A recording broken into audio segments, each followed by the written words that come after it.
Madame, Monsieur, bonjour. Merci de nous rejoindre à la une de l'actualité. Le président de la République, Abdelmadjid Tebboune, a regagné hier Alger après avoir pris part à Tunis aux travaux de la première réunion consultative regroupant les dirigeants de l'Algérie, de la Tunisie et de la Libye.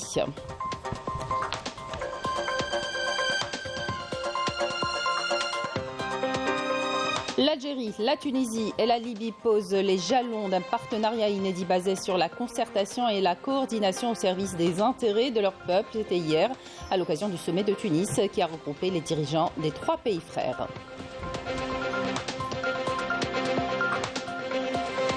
Dans l'actualité également, cette rencontre des leaders de la tech africaine aux travaux du sommet africain du digital qui se sont ouverts aujourd'hui au Palais de la Culture Moufdi Zakaria à Alger.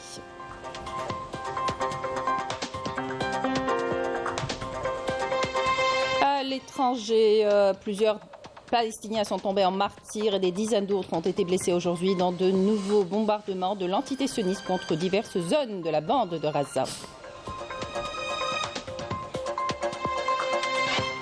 Au Maroc, 8 syndicats se mobilisent pour une grève dans les hôpitaux à partir de demain alors que les tensions s'intensifient et que les revendications résonnent dans le secteur de la santé dans le pays.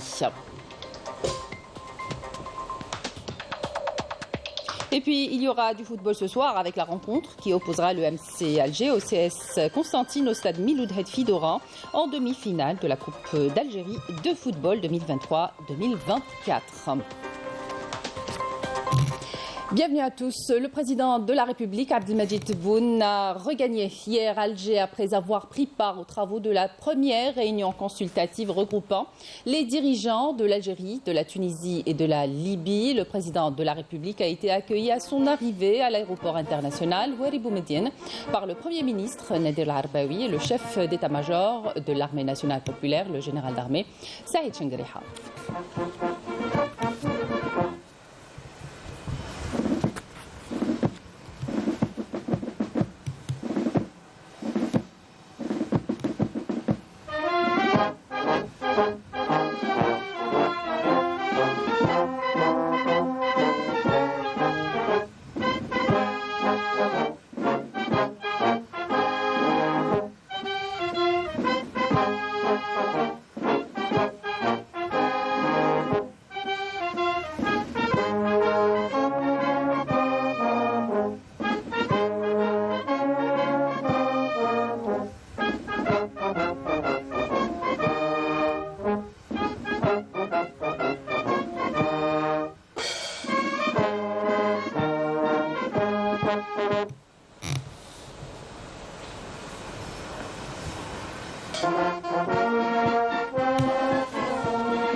À l'issue de leur première réunion consultative, les dirigeants des trois pays frères, l'Algérie, la Tunisie et la Libye, ont souligné la nécessité d'unifier les positions et d'intensifier la concertation et la coordination pour renforcer les facteurs de sécurité, de stabilité et de développement dans la région. Plus de détails avec Amel Boarba. L'Algérie, la Tunisie et la Libye ont posé les jalons d'un partenariat inédit basé sur la concertation et la coordination au service des intérêts de leur peuple. Dans le communiqué final à l'issue de la première réunion consultative tenue à Tunis, les dirigeants des trois pays ont souligné la nécessité d'unifier les positions et d'intensifier les consultations pour renforcer la sécurité et la stabilité dans la région et accroître sa résilience face aux mutations régionales et aux crises internationales successives. Pour les trois pays, il est impératif d'avoir une voix audible et unifiée et une présence influente sur la scène régionale et internationale. Autre point fort mis en avant, l'attachement des trois pays à l'indépendance des décisions nationales émanant de la volonté de leurs peuples respectifs, mais aussi la nécessité de mettre la région à l'abri des dangers des ingérences étrangères. À ce titre, les trois pays ont exprimé le rejet total des ingérences étrangères dans les affaires libyennes, soutenant l'organisation d'élections à même de préserver l'unité et la stabilité du pays, tout en soulignant le rôle pivot des pays voisins de la Libye. Dans le même sillage, les dirigeants des 3 pays ont mis en garde contre le danger des interventions étrangères dans la région sahélo-saharienne. Il a été convenu de créer des groupes de travail conjoints chargés de coordonner les efforts visant à protéger les frontières communes contre les risques et les conséquences de la migration irrégulière et les autres manifestations du crime organisé. La question palestinienne s'est également invitée à cette première réunion consultative compte tenu de l'agression sioniste dévastatrice contre Gaza depuis plusieurs mois. Le communiqué final a condamné avec force les crimes de guerre commis contre le peuple palestinien frère, appelant à un cessez-le-feu. Les dirigeants des 3 pays frères sont convenus de l'organisation périodique de cette réunion en alternance entre les 3 pays. Il s'agira non seulement d'aborder des dossiers politiques et sécuritaires, mais aussi économiques et sociaux. Une démarche qui traduit l'engagement des 3 pays à relancer l'action commune dans le cadre du Maghreb arabe pour répondre aux intérêts et aux aspirations des peuples de la région et relever les défis multidimensionnels. Dans l'actualité également, cette rencontre des leaders de la tech africaine. Les travaux du sommet africain du digital se sont ouverts aujourd'hui au Palais de la Culture, Mufti Zakaria à Alger, en présence des ministres de l'économie, de la connaissance, des startups et des micro-entreprises, Yassine El Mahdi Walid, et de la Poste et des télécommunications, Karim Bibi Triki. Ce sommet est une opportunité de se connecter avec les acteurs qui façonnent notre futur numérique, de découvrir les innovateurs les plus brillants d'Afrique et d'explorer l'avenir de l'écosystème africain. Et puis, cette information qui devrait intéresser les candidats pour les examens du brevet de l'enseignement moyen et du baccalauréat 2024. Les convocations pourront être retirées dès le dimanche 5 mai pour l'examen du BEM et à partir du jeudi 9 mai pour les épreuves du baccalauréat au niveau de l'établissement où ils suivent leurs cours ou l'obtenir via le site web de l'Office national des examens et des concours, ce dernier étant également accessible aux candidats libres qui pourront y retirer leur convocation. À l'étranger, plusieurs Palestiniens sont tombés en martyrs et des dizaines d'autres ont été blessés aujourd'hui dans de nouveaux bombardements de l'entité sioniste contre diverses zones de la bande de Gaza. Durant ces dernières 24 heures, au moins 32 morts supplémentaires ont été recensés outre le lourd bilan humain et les destructions. La guerre a provoqué une grave crise humanitaire menaçant les quelques 2,4 millions d'habitants de famine. Par ailleurs, les violences se multiplient à Al-Quds occupé. Environ 172 colons se sont introduits hier à Al-Quds du côté de la porte des Maghrébins sous la protection de la police sioniste et ont mené des marches provocatrices dans ces esplanades et effectué des rituels talmudiques. Au Maroc, une grève de 48 heures sera observée à partir de demain dans tous les hôpitaux, les CHU, les directions centrales, les délégations régionales et les centres de soins. 8 syndicats se sont engagés à fusionner leurs efforts alors que les tensions s'intensifient et que les revendications résonnent dans le secteur de la santé dans le pays. Raouf Hamouche.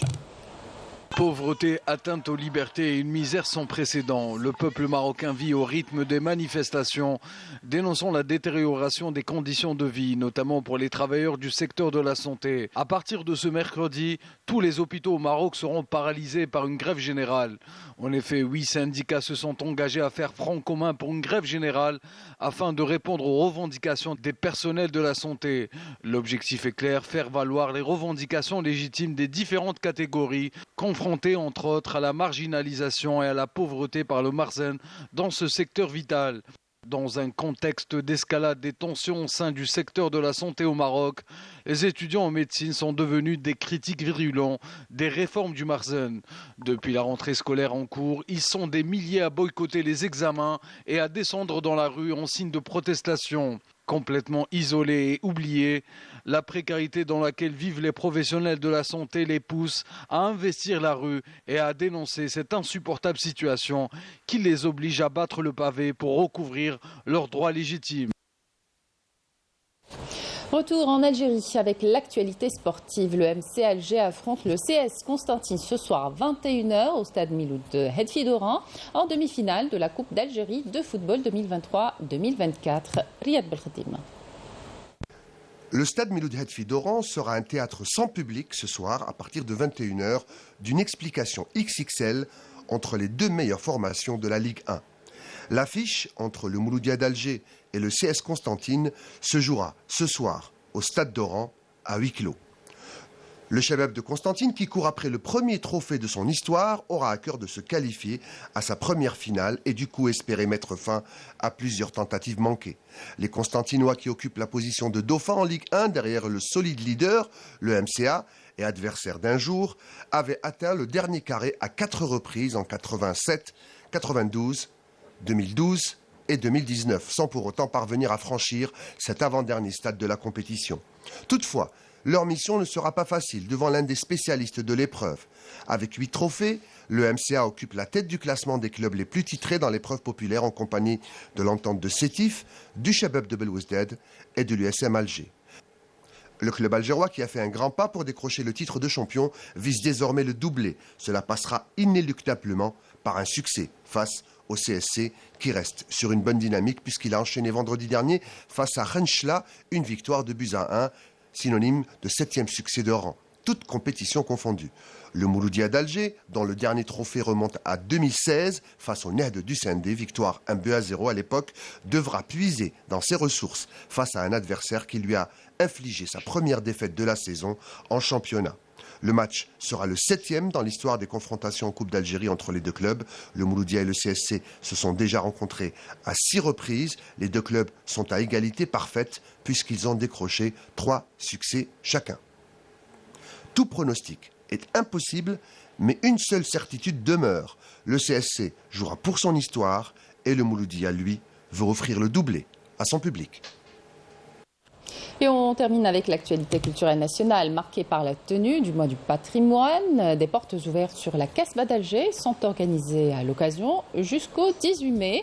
Une initiative du ministère de la Culture pour promouvoir le patrimoine culturel national et faire connaître l'histoire d'El Mahrousa. Amira Beddahi, Majda Jahmoun.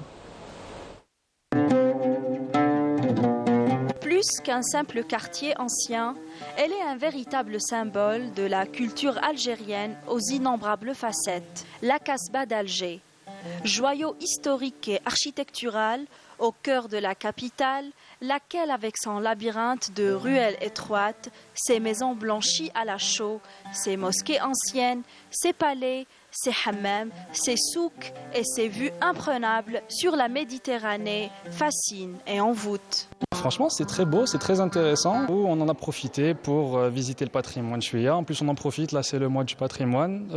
Il y a de la famille qui travaillait ici, qui font guide.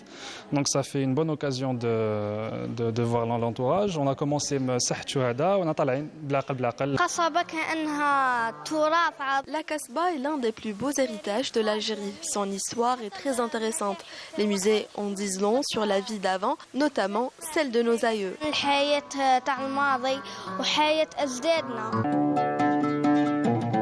Des portes ouvertes sont organisées tout au long du mois du patrimoine pour les visiteurs et les touristes qui sont nombreux à tomber sous le charme de la Médina.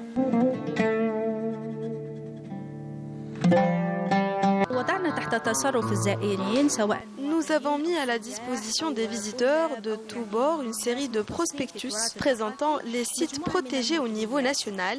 Ils présentent également à travers une carte touristique et culturelle les circuits qu'ils devront emprunter en visitant la Casbah. Représentative de la culture musulmane profondément méditerranéenne dans toute sa splendeur, la Casbah d'Alger, classée patrimoine mondial de l'humanité par l'UNESCO, a toujours été, à travers les siècles, un musée intemporel, le siège d'un savoir-faire artisanal ancestral et un lieu de mémoire autant que d'histoire. Et c'est la fin de cette édition. Merci de votre attention et excellente suite des programmes sur Canal Algérie.